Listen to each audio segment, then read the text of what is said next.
Cette vidéo, je vais montrer ce panier en coton tressé. Moi, j'aime beaucoup le coton tressé. Je trouve que c'est très sympa comme matière pour une raison particulière. Alors, il y a un inconvénient et un gros avantage.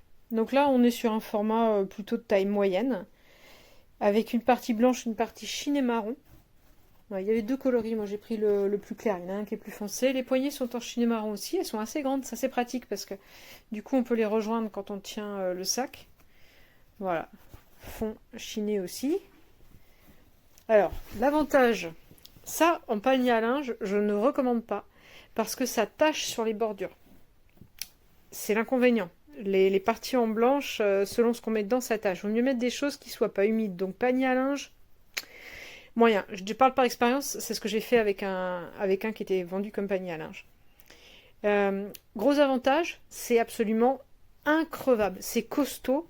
Nous, les chattes adorent faire leurs griffes dessus et c'est pas un problème, on les laisse faire. Pourquoi? Parce que c'est du coton tressé. Donc on a des espèces de cordes de coton qui sont accrochées comme ça avec du fil. Et en fait, si jamais il y a un problème et que ça ouvre et que ça casse, on prend un petit coup de fil, on referme avec un fil et une aiguille, c'est vite fait. Et donc c'est réparable à l'envie. C'est indestructible quasiment comme truc. À moins de mettre le feu dessus. C'est vraiment des paniers qui durent toute une vie et je trouve que c'est pas mal à notre époque. Des objets qui durent potentiellement très très longtemps. Voilà. C'est assez passe-partout et puis nous on met souvent des couvertures dedans. Voilà, parce qu'on aime bien avoir des petits plaids un peu partout dans la maison, comme parfois il fait froid. Donc c'est plutôt sympa. Voilà.